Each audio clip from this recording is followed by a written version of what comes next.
Good evening, everyone. Welcome back to my channel, True Crime with Jess Rose. Thank you for joining me.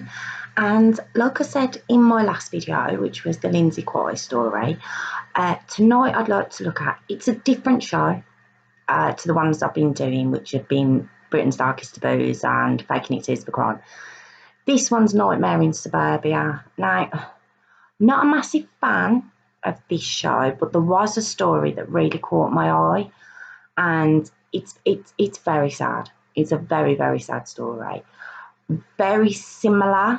Well, there are similarities to the Gemma Hayter story, which was the second video I did. And basically, this one's about a young lad called Shaun Rossington from Lincoln. And this goes back to Wednesday, the 2nd of June, 2010, which is only 3 months before Gemma Hayter, she was killed by her best friend, you know, so it was around the same time. I just find that a bit sad, you know, just, you're here. So, yeah, Shaun Rossington, 21, lovely boy, had moderate learning difficulties, and at 17 was diagnosed with Asperger's. And when the interview with his parents and his brother is features on the show, they say, lovely boy, just very gullible, naive, easily led, just a very sweet boy. And if he came across nice people, they're amazing qualities to have. But as we know, there are some people out there that will take advantage of those qualities in a person, and it's very, very, it's horrible to think about. And this is what was happening to Shaun a little bit. He had a really nice life. He had a girlfriend. He had a buddy who he used to go to the gym with, one of his neighbours. He had a nice little group of friends and his family. But there was also, a few people out there that would get him to go to the outdoor for them and get drunk, because he did recognise with younger people. He seemed to get on and connect better with younger people. Obviously, his mind was still, like Gemma, kind of childlike, so he did connect better with younger people. So the young ones were getting to go in the outdoor for them, to get drink that they couldn't get served for, try and get money off him. Because, bless Shaun, he used to say he had a job and he smoked. Whether it was to fit in around these other groups of people, I don't know. But he never smoked and he didn't work. He used to get an allowance from his dad of £10 a day because he didn't really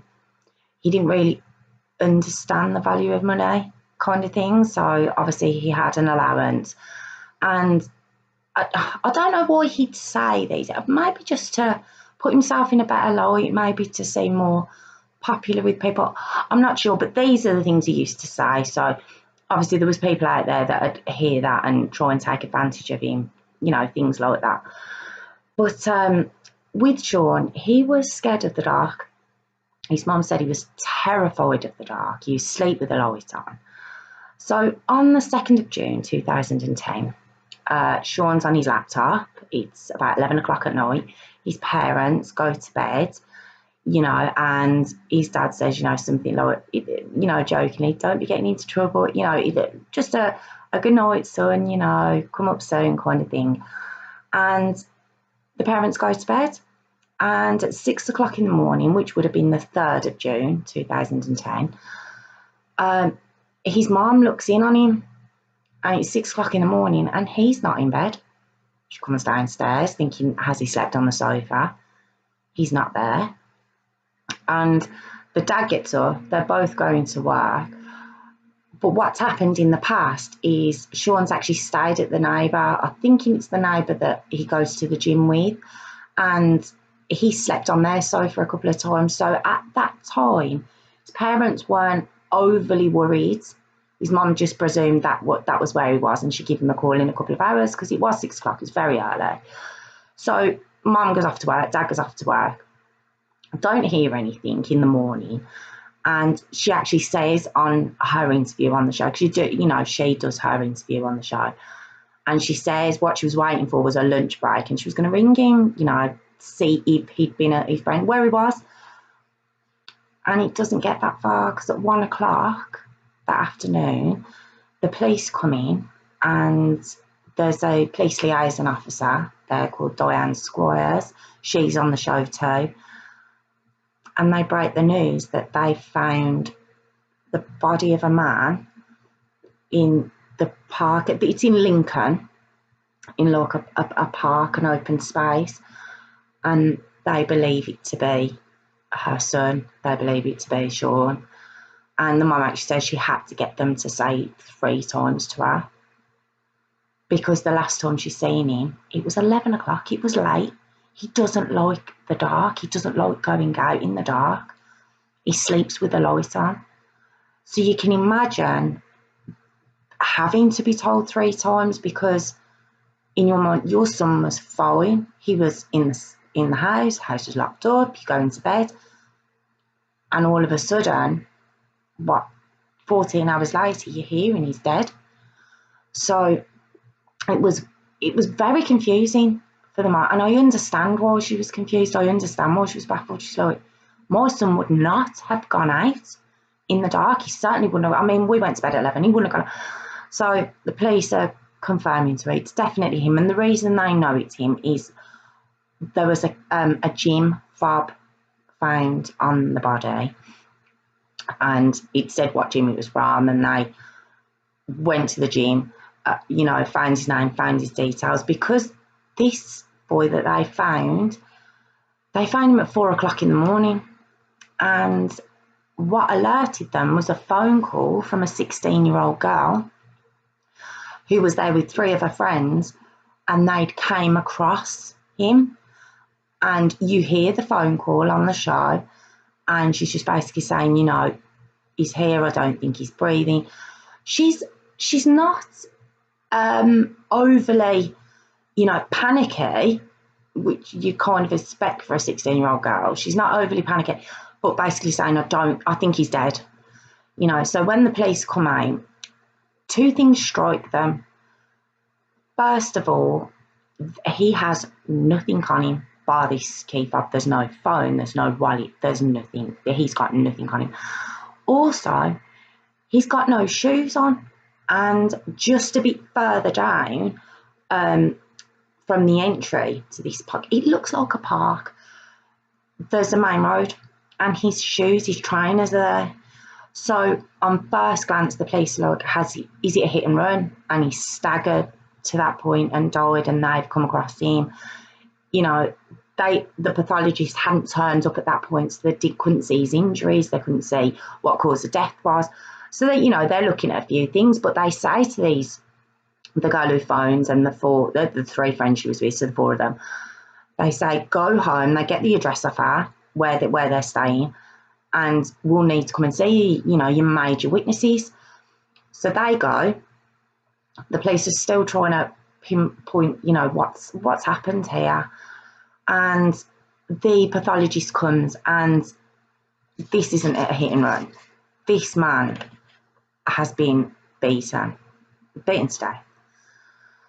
And the real sad part, the whole thing's sad, but at 2 o'clock, now the call was made at 4, at 2 o'clock, a witness comes forward, all the police are there, so a witness comes by, and he says, I seen this lad lying there, but I thought he was drunk.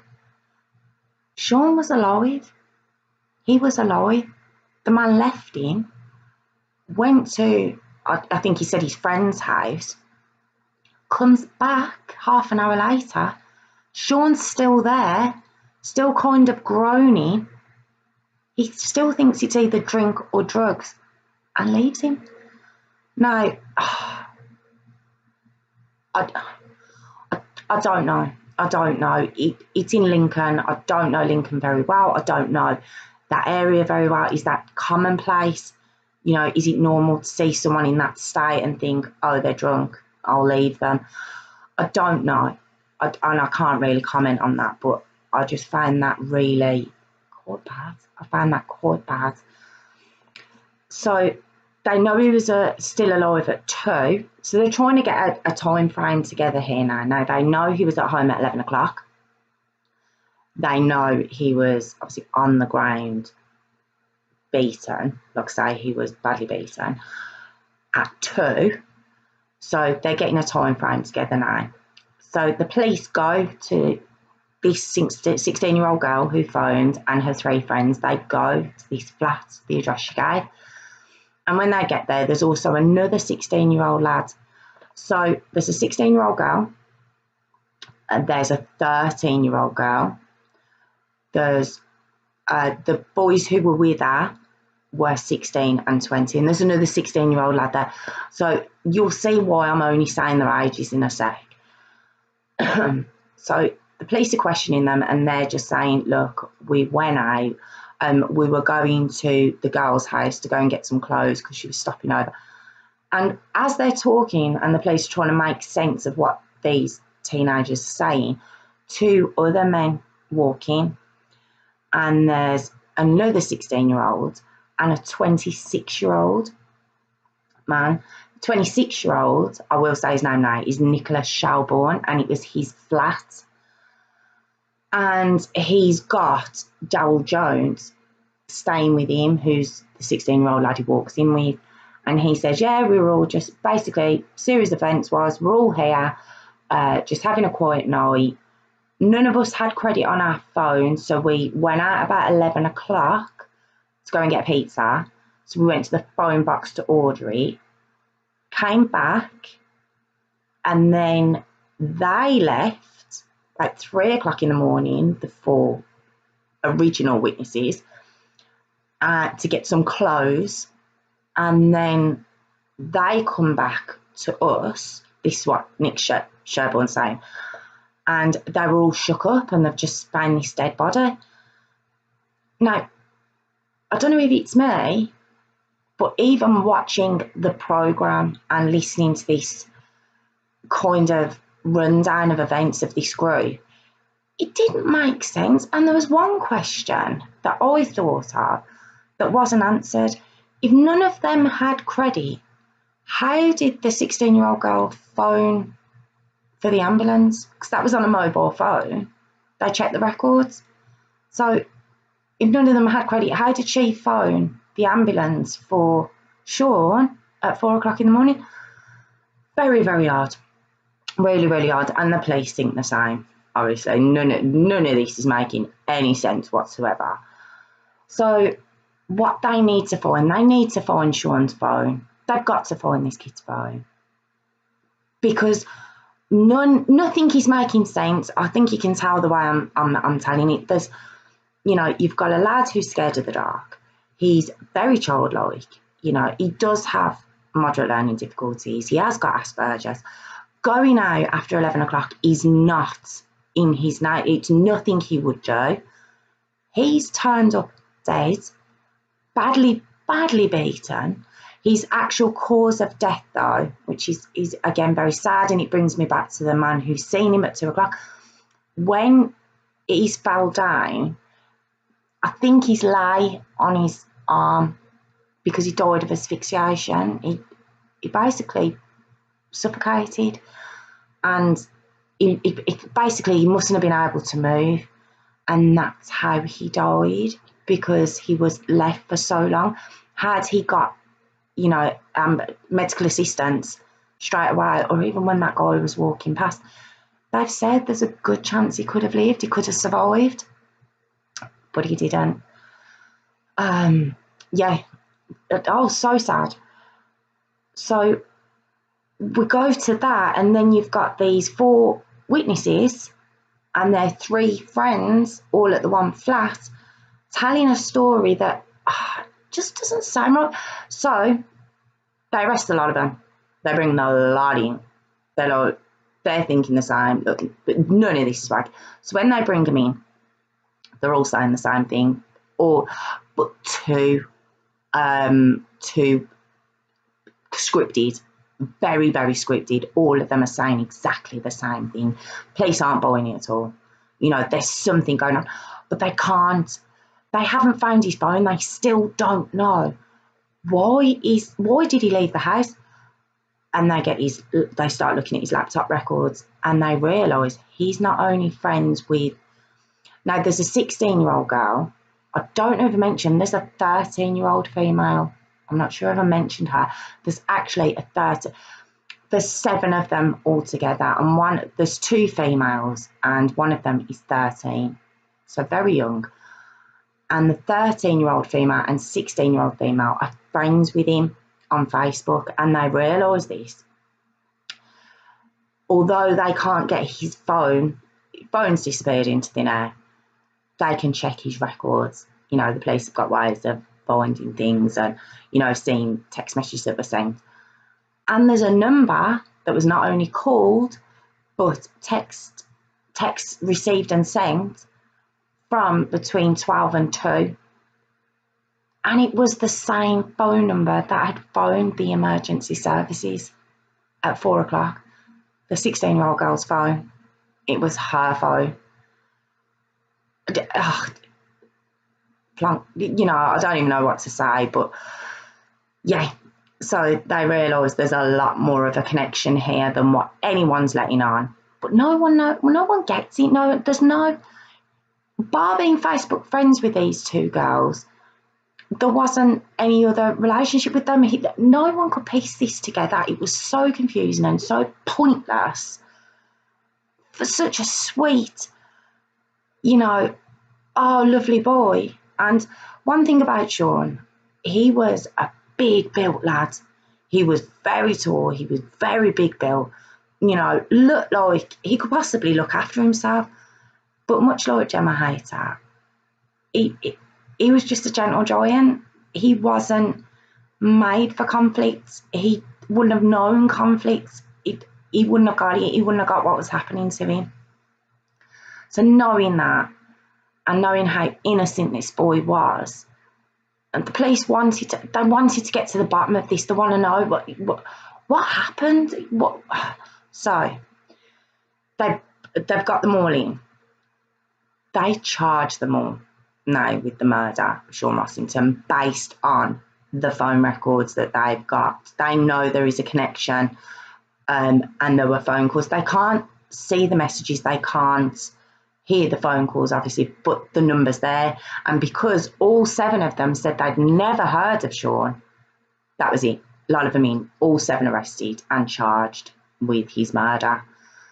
So then you can imagine now, can't you? All of a sudden, panic sets in, and what really happens starts to come out. And the 2 that actually do start talking like, you know, canaries, was the 13-year-old female and a 16-year-old lad. I've got to try and keep on top of it because there's a couple I can say their names. There's a couple their names have been withheld through their ages and stuff. So I'm going to try and get this right. But the 13-year-old girl and the 16-year-old lad came forward with what actually happened. Now, the 13-year-old girl was friends with him on Facebook, and he was very innocent and, like I say, childlike. So having a 13-year-old friend for Shaun wasn't unusual. It wasn't out of the ordinary, and there was nothing seedy in it. There was nothing, you know, dodgy in it at all, you know.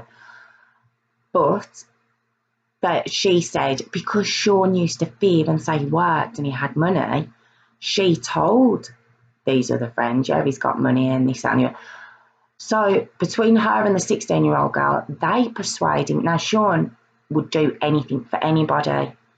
And somehow they managed to persuade him, no matter how scared he was of the dark, they persuaded him at 12 o'clock to leave his own home and come and meet them. And originally there was a set-up point where the 2 girls were going to meet him, and it was by a cash point, and they were seen on CCTV there. And I think when the lad realised the cameras are there, they changed the meeting point. So there is a phone call going to Shaun when they tie it up with the CCTV, changing the meeting place. So they get him to meet at this park. She obviously goes over to him with the 16-year-old girl, and then the 5 lads just appear. And what the 16-year-old boy and the 13-year-old girl say is that it just went wrong. It wasn't what they thought was going to happen. I don't know if they thought they were going to rob him or what, but Nick Shelbourne, just hits a bottle over Shaun's head, and they all lay in. The other 3 lads lay in, so 4 of them. They kick him, they punch him, like I say, they bottled him, they just beat him mercilessly and leave him to die and go away. And there was witnesses to say they heard a group walking past their houses, the times tallied up, laughing and joking. It was a joke to them. They go back to the flat, they bleach their shoes, they get rid of all the clothes they had on, which is why the 2 lads walked in on the first night, on the night Shaun was found. The reason they walk in after, they were actually getting rid of clothes in various bins. You know, this was just, I mean, they thought they were so clever. They thought they were so clever. They thought they had all bases covered. To use the same phone to phone the ambulance that she's been using all night, I mean, it shows really just how clever they were. But yeah, there was no, that was the reason. That was the reason. I mean, his wallet was never found, so, you know, but he wouldn't have had any money. His dad gave him £10 a day allowance. They got nothing from this. And once again, like Gemma, he didn't even try to fight back. It wasn't in him to fight. His brother said he wouldn't have known what was happening to him. He wouldn't have got it. He wouldn't have even questioned what they were doing. And that's what's heartbreaking. It's the same as Gemma. It's a hate crime plus. Oh, just such an upsetting case. And that's why I felt I wanted to say, because I hadn't heard of this one. You know, and I just thought it was 9 years ago. And I think it needed to be told, this one. It's very, very sad, you know, and just to think there are people like that at that age as well that can do that and walk away and get on with it. And had it not been for I mean, I think they could have got them anyway, but the 13, the 16-year-old did show, and the police said it, they showed great. I know it's after the fact, but at least they came forward eventually. And once that came out, excuse me, they all started turning on each other then, all of them. And, you know, Shaun, what was his name? Sorry, Nick Shelbourne, you know, he turned on Daryl Jones, and, you know, they all turned on each other eventually then. So I just want to get this right for you. The 16-year-old male, who was the one that was at the flat when the 4 went back, he was found not guilty at all. The 13-year-old female was found guilty of manslaughter. She was given a rehabilitation order for 2 years. The 16-year-old female, now I'm not saying any names of these because the names have been withheld. So I only actually know 4 names, which is why I'm kind of trying to get it right. The 16-year-old female, she got 5 years in a young offenders institution. She 5 years for manslaughter. Now the other 4 were all found guilty of murder, and quite rightly so. Nick Shelbourne, he got life and got 13 years. Mark was given 13 years.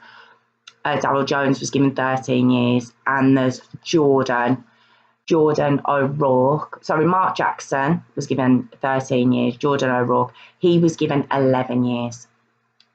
And I don't think that's enough. You know, I'm going through these sentences, I'm just, that's for what? There was no reason for what they did. But, you know, it says life, and they were found guilty of murder, got life, 13 years and 11 years. You know, these are really young kids. you know, 3 of them, is it 3? 2 of them will be out when they're 27, 28. If they do the full time. Oh, I just find it, you know, his mum on there, she's just still, about 9 years later, you know, still talking about it like, why did he go out? Why did he leave his home? You know, it's just, I just found this one really, really, really sad. And I felt I just wanted to talk about that one, especially with the similarities to Gemma Hayter. And, you know, there's just some really horrible people out there. So I just wanted to share that one with you. That was Shaun Rossington. And just thank you for joining me again. Thank you. That was from the show Nightmare in Suburbia, like I say. And yeah, if you can join me next time, I'd really appreciate it. Thank you again for joining me now. If you've got any comments about this one or any of the others, pop it in the box. And if you'd like to subscribe, I'd really appreciate that too. And just thank you again very much, and I'll see you soon.